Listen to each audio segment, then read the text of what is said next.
Well, joining us now from Westminster is the Labour peer and former chair of the Commons Treasury Committee, Lord John McFall. And here with me in the studio is Gordon MacIntyre-Kemp, Chief Executive of the pro-independence campaign Business for Scotland. Thank you both for joining us. John McFall, did the Treasury have any option but to do this? No, the Treasury didn't have an option because we live in a globalised economy with international markets, and the Treasury and the Debt Management Office have been approached by investors asking about the situation. Will, for example, the Treasury split the gilts into Scottish government gilts and UK gilts?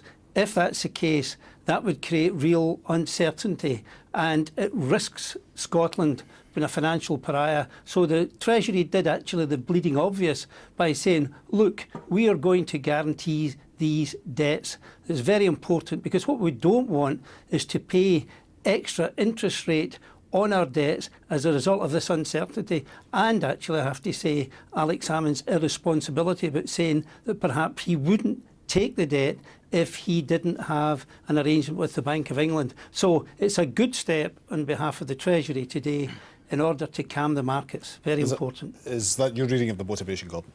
Well, in terms of stating the obvious, I would have to agree with John, but that's about as far as I would go. If there's any uncertainty at all, it's been caused by the UK government's decision not to actually pre-negotiate. They've tried to create uncertainty. There is no positive case for the union. So what they've tried to do is to create uncertainty to stop the Scottish people looking at the facts and figures. And that uncertainty, if anything, is causing any worries in the international markets is because the UK's lack of ability to negotiate, to actually say to Scotland, this is what you'll actually have and agree in advance, has actually backfired on it. So I think it's Westminster incompetence that has caused this. But I'd like to take to say that in the thought you just had there, the Secretary of State for Scotland was saying that it was reckless of Alex Salmond. The Geneva Convention 1983 actually states that in such cases you would split a fair share of assets but also a fair share of debt, and that's exactly what the Scottish Government has always said they would do. It's in the White Paper, and really this is just the UK Treasury agreeing with what the White Paper says. Lord McFall. Well, actually, the White Paper is very, very sparse in terms of numbers. Indeed, the Institute of Chartered Accountants Scotland came out last week and made that very point. But let's examine what's happening here.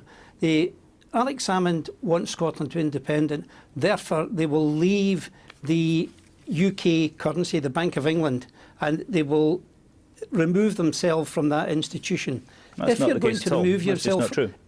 Exactly. If you're going to remove yourself from that institution and separate, there has to be negotiation.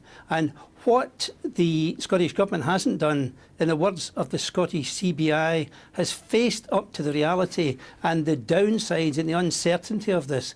And one of the aims of the Treasury today was to placate business, to say, look, we are making it less uncertain than it could possibly be. That's the reality the Scottish Government has always said it would take a fair share of the UK's debts as long as it got a fair share of the assets. There's been no question whatsoever of defaulting because the UK Government has actually issued these bonds. Ipso facto, the UK Government is responsible to pay them back.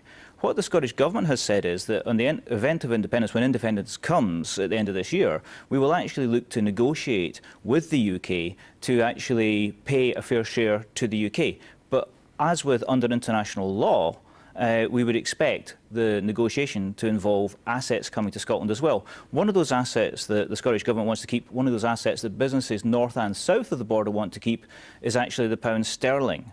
It is Scotland's currency now, it's Wales's currency, Northern Ireland's currency, England's currency. It will remain Scotland's currency after independence as well. So we're not removing ourselves. Separation isn't on the ballot paper. What the White Paper says is we're voting for a better, improved relationship with all the other nations of the home nations.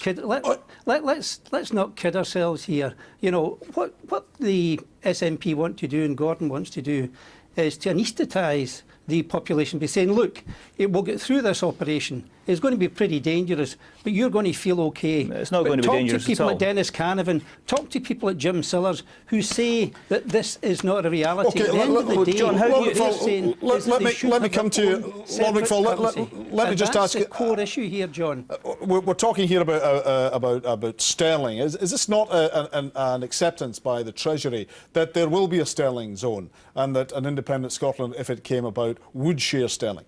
No, absolutely not, because it's going to take enormous negotiations in that. And only today, Fitch, the ratings agency, has said that it will be very unstable and volatile. So the markets are pronouncing on that issue at the moment. And really, the Scottish National Party has got to get realistic here. Well, I'm here talking for business, not talking for the Scottish National Party. Let Gordon come here.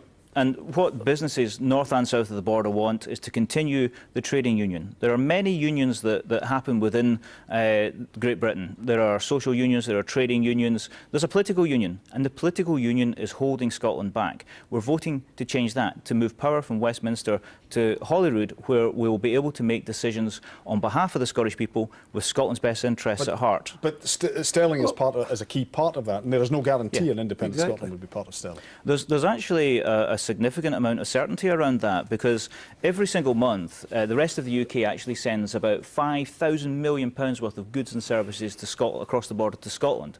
Now, hundreds of thousands, on GDP parity, about 700,000 English jobs alone are safeguarded by that trade. No one wants to put a barrier there, so you can be pretty certain that the UK politicians after independence aren't going to damage vital trade for the rest of the UK. Lord McFall, very briefly. Let me tell you why that isn't certain, because the Bank of England will have to act as lender of last resort.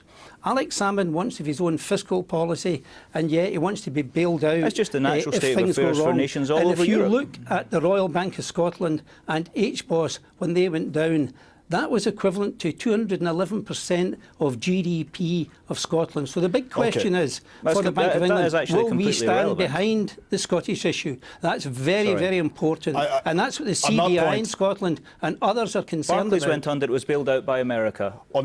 Banks are not bailed out by the nation that they're headquartered in.